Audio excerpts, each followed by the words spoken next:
नमोस्तु भगवान। रागद्वेष निवृत्तये चरणम प्रतिपद्यते साधु। राग द्वेष की निवृत्ति के लिए साधुजन चारित्र को धारण करते हैं। महाराज जी, इस बात को हम जानते हैं, मानते हैं और बहुत अभ्यास करते हैं। इसके बावजूद भी राग द्वेष जीवन में होता रहता है। महाराज जी, क्या करें कि यह राग द्वेष जीवन में धीरे धीरे कम होते होते एक दिन पूर्णतः समाप्त हो जाए, ताकि हम इस पर्याय को सार्थक कर सकें। बहुत अच्छी बात कही है और ये सवाल हर साधक के हृदय का सवाल। राग द्वेष निवृत्ते चरणम प्रतिपद्यते साधु, हमारा मूल प्रयोजन अपने राग द्वेष की निवृत्ति का है, लेकिन इसके बावजूद राग द्वेष हमारे अंदर बने ही रहते हैं। आपने पूछा ऐसा हम क्या करें कि राग द्वेष को पूरी तरह निर्मूल कर दें।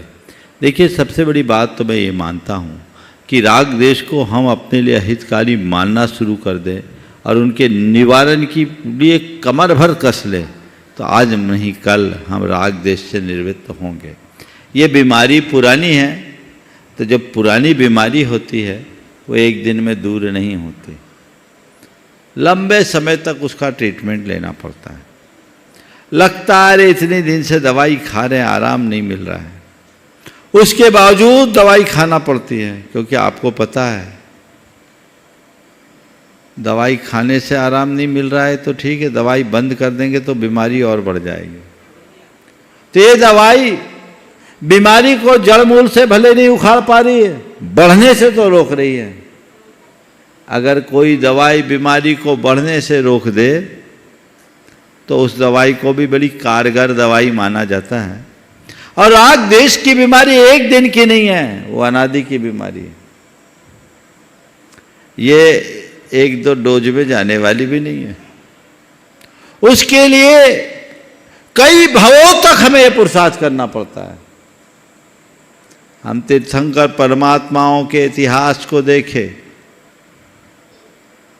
अतीत के लंबे इतिहास में न जाए, लेकिन उनके 10 भाव का इतिहास तो बताता है।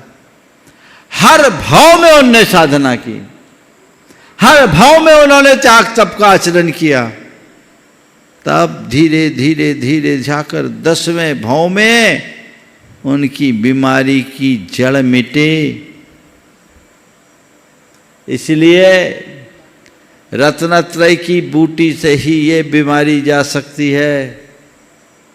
उसको लेते रहिए, बस इतना देखिए, बीमारी बढ़नी नहीं चाहिए।